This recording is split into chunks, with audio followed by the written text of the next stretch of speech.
Hi, I'm Dan Reinecke with Unknown Media. Today I'm going to show you a fun little effect that you can achieve with your DSLR. Let's take a look. Alrighty, so a fun little photo effect that you can do with your digital SLR camera. Here we have a couple jokers giving a high five in midair, and well, one thing that I am very fond of is somewhat of a crossed process look. Now, the way we're going to achieve this is go over to the Curves tab and select it. Now, we're going to individually play around with each of the color channels. So now you're going to select your reds, and with this we're going to go ahead and we'll add some reds to the highlights, and then maybe bring some down in the midtones a bit, and then definitely bring some out of the shadows there. Now, as you can see, the colors are already pretty drastically changing. From here, we'll go into our greens, and we'll go ahead and maybe add some greens to the highlights, and maybe not take away too many from the shadows. And then we'll go to our blues, and let's bring some blues out of the shadow or out of the highlights, and maybe add some to the shadows here.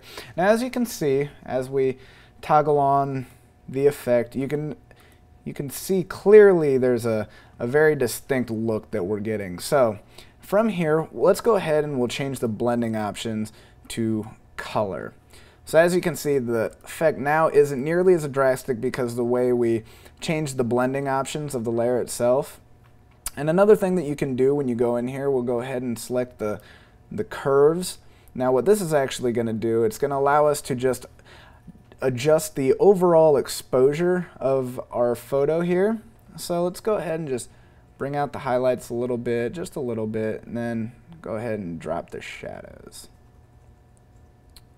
Now, another thing that I like to do is go ahead and create a new layer, and then we can go ahead and let's fill that layer with a color.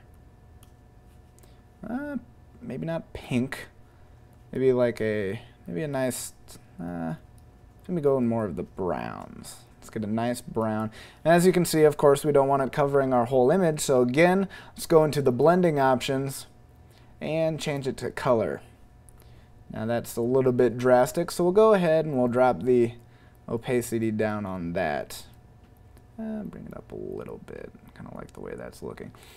Now, as you can see, as we toggle on the effects, notice the drastic change in the colors. This kind of replicates a cross-process look that you can achieve with film processing.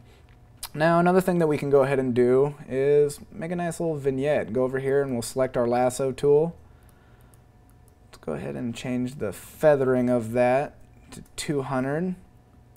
And maybe I just want the sky to come in a little bit.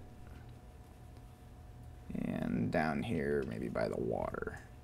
Now, feathering it off is going to make the effect of this vignette actually be a lot more subtle, I'd say. Let's go ahead and then now we'll select our curves. And we'll go into our mask options, and we're going to go ahead and invert that. So now you can see over here that the white is actually what's going to be affected. So I'll go back into our properties, and we'll bring that down. Now, as you can see, there's a nice vignette coming in, and you notice the fall off of the effect itself. That's because of the feathering that we did when selecting our lasso tool. So there you have it, just a fun little effect that you can do in Photoshop. And as you can see, it'll drastically change the mood of your photos. And if you want to go back in, you can select your curves again and go back into your red channel and maybe bring up some reds in the highlights. Again, it's just going to kind of all be up to you and how you feel. Thank you. And there was a fun little effect for you. I'm Dan Reinecke. Take your best shot.